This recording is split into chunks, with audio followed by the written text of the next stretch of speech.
Surya learning point में आपका स्वागत है। हम लोग डिस्कशन करने वाले हैं सर्किट एलिमेंट के बारे में।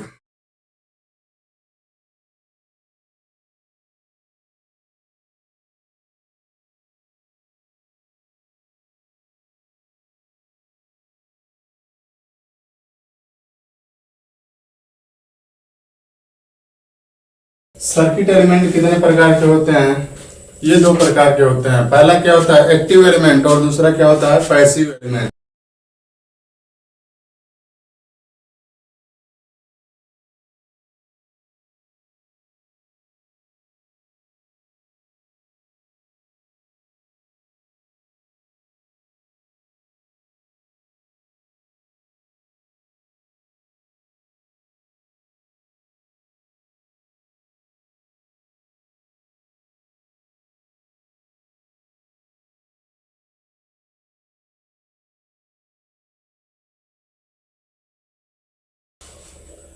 अब एक्टिव एलिमेंट कौन कहलाते हैं? तो ऐसे एलिमेंट या ऐसे सोर्स जो किसी सर्किट में क्या करे, पावर को डिलीवर करे, वो क्या कहलाएगा? एक्टिव एलिमेंट कहलाएगा। अर्थात जो हमें पावर को सप्लाई करेगा वो क्या कहलाएगा? एक्टिव कहलाएगा। और दूसरा क्या है? Passive element. तो ऐसे एलिमेंट जो पावर को कंज्यूम करें वो क्या कहलाएगा? पैसिव एलिमेंट कहलाएगा। तो एक्टिव एलिमेंट में कौन कौन से आते हैं? एक्टिव एलिमेंट में आता है हमारा क्या? जनरेटर।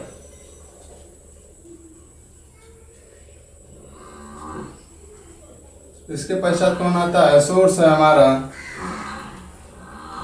तीसरा क्या है हमारा? तीसरा है हमारा ऑपरेशनल एम्पलीफायर। जो हमारा जनरेटर होता है ये क्या करता है? पावर को डिलीवर करता है। तो ये हमारा क्या हो जाएगा? एक्टिव एलिमेंट हो जाएगा। और दूसरा क्या है? सोर्स। सोर्स में कौन से आ जाएंगे? Current source, voltage source, dependent current source, dependent voltage sources. ये सब क्या है? ये है हमारा एक्टिव एलिमेंट। ऑपरेशनल एम्पलीफायर जो होता है, जब हम ऑपरेशनल एम्पलीफायर में सप्लाई देते हैं तो उसको क्या करता है? बढ़ा के देता है, अर्थात पावर को और ज्यादा गेन कर देता है। इस कारण से ये क्या करता है? उस सर्किट में पावर को डिलीवर करता है। तो जो पावर को किसी सर्किट में डिलीवर करे वो क्या कहलाएगा? एक्टिव एलिमेंट कहलाएगा। इसी कारण से जो हमारा ऑपरेशनल एम्पलीफायर है ये क्या होगा? ये एक्टिव क्या होगा? एलिमेंट होगा। अब आता है क्या हमारा? Passive element. तो पैसिव एलिमेंट कौन कौन से होते हैं? पैसिव एलिमेंट होता है हमारा रजिस्टर। रजिस्टर क्या होता है? रजिस्टर होता है हमारा पैसिव एलिमेंट। इसके पश्चात क्या है? कैपेसिटर। कैपेसिटर क्या होता है? पैसिव एलिमेंट होता है। और इंडक्टर। इसके पश्चात थर्मिस्टर इत्यादि सब क्या होते हैं? पैसिव एलिमेंट होते हैं। अर्थात ऐसे एलिमेंट जो किसी सर्किट में पावर को क्या करे? कंज्यूम करे, क्या कहलाएगा? पैसिव एलिमेंट कहलाएगा। और जो पावर को डिलीवर करे वो क्या कहलाएगा? एक्टिव एलिमेंट कहलाएगा। जैसे जनरेटर, सोर्स और ऑपरेशनल एम्पलीफायर। अब जो ये सोर्स होता है ये दो प्रकार का हो जाता है। कौन कौन सा हो जाता है? Dependent source. Dependent source. और दूसरा क्या हो जाता है? Independent source.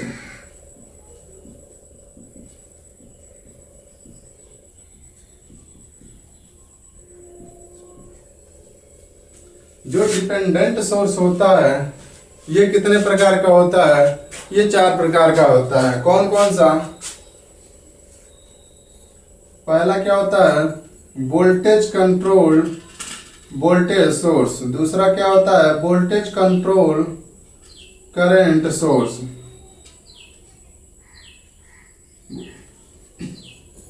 तीसरा कौन सा होता है? Current control voltage source.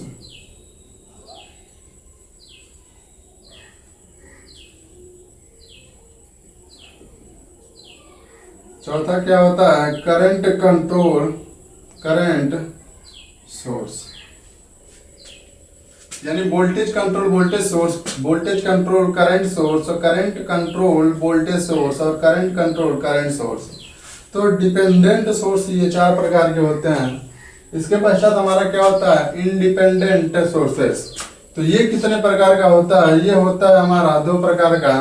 कौन कौन सा, करंट सोर्स और वोल्टेज सोर्स।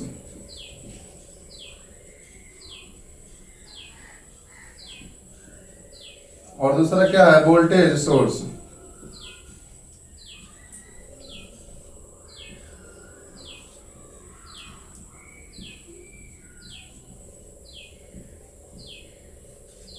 अब ये जो करंट सोर्स और वोल्टेज सोर्स है, ये दो प्रकार का होता है। कौन कौन सा, एक होता है हमारा आइडियल और एक क्या होता है, प्रैक्टिकल। तो ये कितने प्रकार का हो जाएगा, दो प्रकार का हो जाएगा, ideal current source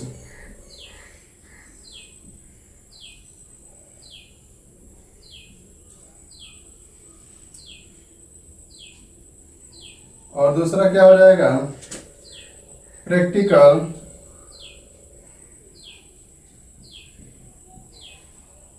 current source.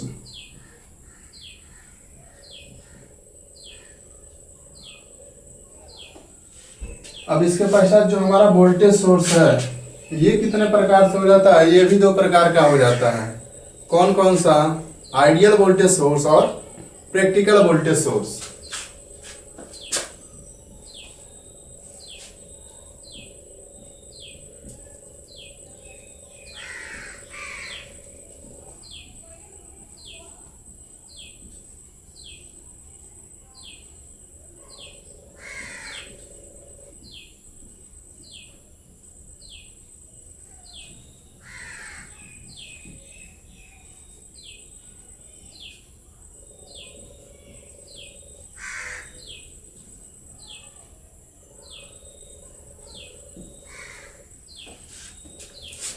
तो ये क्या हो गए हमारे सर्किट एलिमेंट हो गए।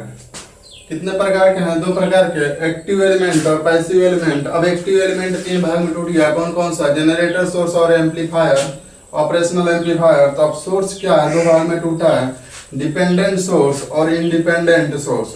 अब डिपेंडेंट सोर्स चार प्रकार का होता है। कौन कौन सा, voltage control voltage source, voltage control current source, current control voltage source और करंट कंट्रोल करंट सोर्स। इसके पश्चात हमारा इंडिपेंडेंट जो सोर्स है, ये दो भाग में टूट गया है। कौन कौन सा, करंट सोर्स और वोल्टेज सोर्स। अब जो करंट सोर्स होता है, ये दो प्रकार का होता है। एक होता है क्या, आइडियल करंट सोर्स, और दूसरा क्या होता है, प्रैक्टिकल करंट सोर्स। और जो वोल्टेज सोर्स होता है, ये भी दो प्रकार का होता है। कौन कौन सा, आइडियल वोल्टेज सोर्स और प्रैक्टिकल वोल्टेज सोर्स। जो पैसिव एलिमेंट होता है, वो कितने प्रकार का होता है, ये बहुत प्रकार का होता है। यानी ऐसा एलिमेंट जो क्या करे, पावर को एब्जॉर्ब करे, पैसिव एलिमेंट कहलाएगा। तो पैसिव एलिमेंट बहुत सारे होते हैं। कौन कौन से, रजिस्टर होता है, कैपेसिटर होता है, इंडक्टर होता है, थर्मिस्टर होता है, इत्यादि। मतलब इसमें बहुत सारे एलिमेंट आ जाएंगे। जो पावर को एब्जॉर्ब करेगा वो क्या कहलाएगा, पैसिव एलिमेंट कहलाएगा। तो चलिए हम देखते हैं ideal current source, practical current source, ideal voltage source और प्रैक्टिकल वोल्टेज सोर्स। तो आइडियल करंट सोर्स किसे कहते हैं, ऐसा करंट सोर्स जिसका इंटरनल रेजिस्टेंस क्या हो, इनफाइनाइट हो, तो क्या कहलाएगा, आइडियल करंट सोर्स कहलाएगा। लेकिन प्रैक्टिकल करंट सोर्स में जो इंटरनल रेजिस्टेंस का मान होता है, वो क्या होता है, इनफाइनाइट नहीं होता है। और आइडियल में क्या रहेगा, इनफाइनाइट रहेगा। यही डिफरेंस होता है किसमें, आइडियल करंट सोर्स और प्रैक्टिकल करंट सोर्स में। आइडियल करंट सोर्स में इंटरनल रेजिस्टेंस का मान इनफाइनाइट होने के कारण Is इक्वल्स क्या हो जाता है, IL। अर्थात जितना करंट हम सेंड करते हैं, टोटल का टोटल करंट कहाँ पे जाता है, लोड पे जाता है। लेकिन प्रैक्टिकल करंट सोर्स में ऐसा नहीं होता। अब क्या है हमारा आइडियल वोल्टेज सोर्स और प्रैक्टिकल वोल्टेज सोर्स। तो आइडियल वोल्टेज सोर्स में क्या होता है, इंटरनल रेजिस्टेंस का मान क्या होता है, शून्य होता है। लेकिन प्रैक्टिकली वोल्टेज सोर्स में इंटरनल रेजिस्टेंस का मान क्या होता है, शून्य नहीं होता। तो आइडियल वोल्टेज सोर्स में क्या होता है, जितना वोल्टेज हम देते हैं, यानी लोड को कितना भी वैरी कराएं, टर्मिनल पर वोल्टेज का मान क्या होता है, कांस्टेंट होता है। लेकिन प्रैक्टिकल वोल्टेज सोर्स में लोड का मान वैरी करने पर उसके टर्मिनल पे वोल्टेज का मान क्या होता है, वैरी करता है। चलिए देखते हैं सबसे पहले क्या आइडियल करंट सोर्स।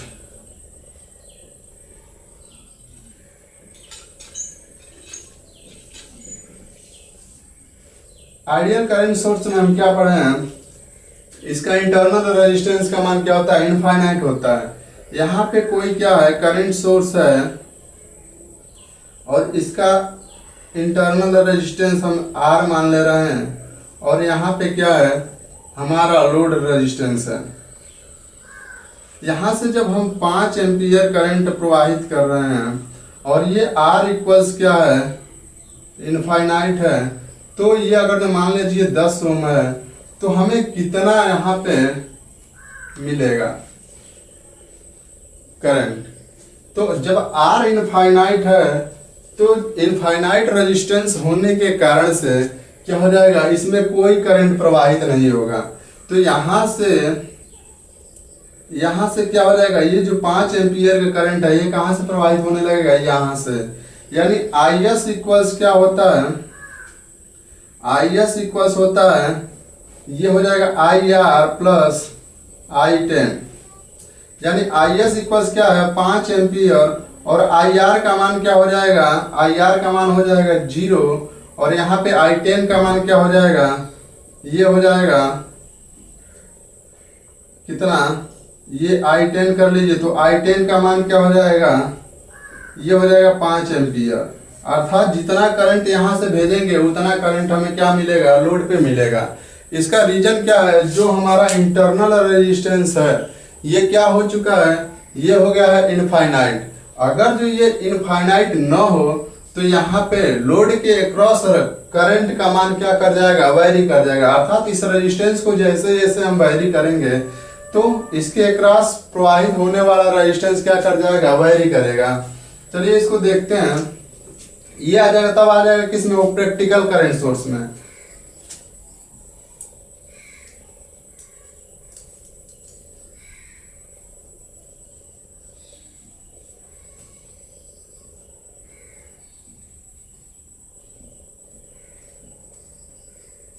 यहाँ पे हम कितना एम्पियर करंट प्रवाहित कर रहे थे, 5 एम्पियर, और अब इस रेजिस्टेंस का मान हम क्या मान ले रहे हैं, 10, और इसका भी मान क्या है, 10 ओम है। तो जब हम इसमें करंट डिवीजन रूल लगाएंगे ना, तो यहाँ पे रेजिस्टेंस करंट का मान क्या हो जाएगा, तो ये हो जाएगा 5 इंटू क्या होता है, मल्टीप्लाई बाई 10 और डिवाइडेड बाई दोनों का सम, तो क्या हो जाएगा 20। तो ये कितना हो जाएगा, ये हो जाएगा 10 दूनी के 20, और इससे काटेंगे तो 2.5 एम्पियर। अर्थात यहाँ पे करंट का मान क्या आ गया, 2.5 एम्पियर। यहाँ पे करंट का मान क्या आ गया, 2.5 एम्पियर।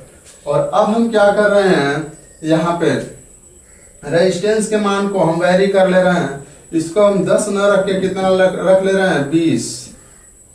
जैसे ही हम 20 रखेंगे तो लोड के क्रॉस देखते हैं कितना करंट प्रवाहित होता है। तो करंट डिवीजन रूल लगाएंगे, क्या हो जाएगा, 5 मल्टीपल बाई 20 और डिवाइडेड बाई क्या हो जाएगा, दोनों का सम, यानी 10 प्लस 20। तो ये क्या हो जाएगा, 5 इंटू 20 डिवाइडेड बाई 30। इसका मान क्या आ जाएगा, 10/3, यानी कि 3.33। अब यहाँ पे क्या हो गया, अब इसके क्रॉस प्रवाहित होने वाला करंट का मान क्या हो गया, 3.33। अर्थात जब आइडियल है तो इसमें करंट प्रवाहित नहीं हो रहा है, इसमें करंट प्रवाहित नहीं हो रहा है। क्यों, क्योंकि यहाँ पे इंटरनल रेजिस्टेंस का मान क्या हो जा रहा है, इनफाइनाइट हो जा रहा है।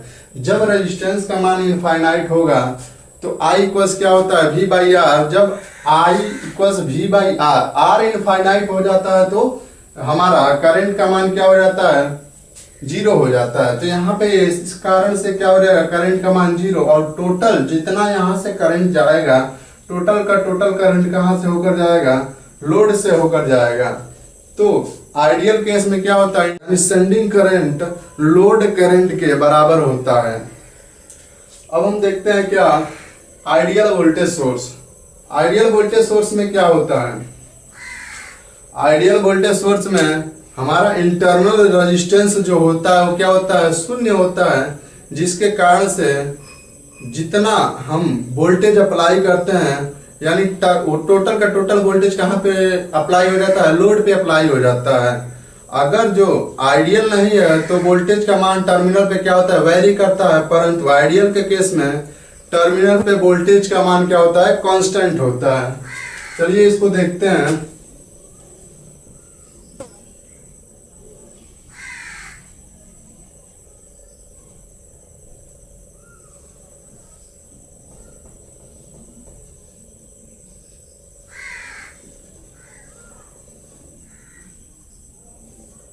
यहाँ पे हम कोई 20 वोल्ट का बैटरी लगा रखे हैं और ये हमारा कितना है, 10 ओम का रजिस्टर है और ये हमारा इंटरनल रेजिस्टेंस। प्रारंभ में हम आइडियल केस में देख रहे हैं, तो आइडियल केस में क्या होता है, R इक्वल्स 0। तो इसमें हम लगा लेंगे क्या, KVL।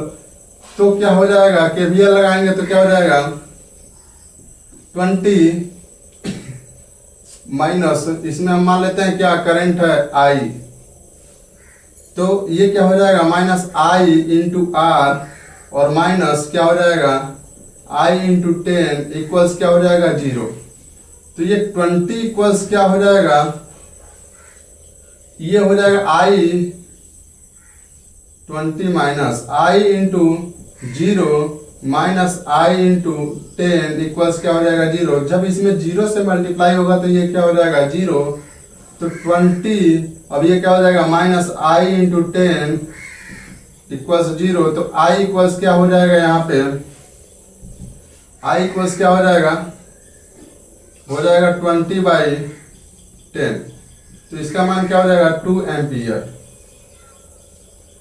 अब इसमें क्या हो रहा है, 2 एम्पियर करंट प्रवाहित हो रहा है। तो यहाँ पे जब 2 एम्पियर करंट प्रवाहित हो रहा है तो यहाँ पे क्या होगा, कोई वोल्टेज ड्रॉप होगा क्या, वोल्टेज ड्रॉप होगा नहीं। तो इस कारणवश क्या होगा, टोटल का टोटल 20 वोल्टेज यहाँ पे अप्लाई हो जाएगा। अब हम क्या कर रहे हैं, यहाँ पे 10 वोल्ट 10 ओम से बढ़ा के हम 20 ओम कर दे रहे हैं। तो यहाँ पे जब ये रेजिस्टेंस का मान 0 है, सिमिलरली ऐसे निकालेंगे तो I इक्वल्स क्या आ जाएगा 1 एम्पियर। तो यहाँ पे जब 1 एम्पियर होगा, यहाँ पे कोई भी वोल्टेज ड्रॉप नहीं होने वाला है। जब यहाँ पे वोल्टेज ड्रॉप नहीं होगा, क्योंकि I इंटू R जब हम करेंगे तो 0 है, तो इसका यहाँ पे वोल्टेज ड्रॉप का मान क्या हो जाएगा 0। तो फिर क्या हो जाएगा 20 का 20 वोल्ट यहाँ पे अप्लाई हो जाएगा। लेकिन अब हम क्या कर रहे हैं, दूसरे केस में प्रैक्टिकल केस ले रहे हैं। तो यहाँ पे ये जो R का मान है इसको हम मान लेते हैं क्या 2 ओम। और अब हम यहाँ पे क्या कर रहे हैं, 8 ओम का रजिस्टर लगा ले रहे हैं। जब हम 8 ओम का रजिस्टर लगाएंगे तो ये क्या हो जाएगा, I इसमें निकालेंगे तो हम इस बार ओम के नियम से निकाले रहे हैं। ओम का नियम लगाएंगे क्या हो जाएगा, I इक्वल्स V/R। तो ये दोनों सीरीज में है, 8 2 10 हो जाएगा। तो I इक्वल्स क्या हो जाएगा 20/10। तो I इक्वल्स क्या हो जाएगा 2 एम्पियर।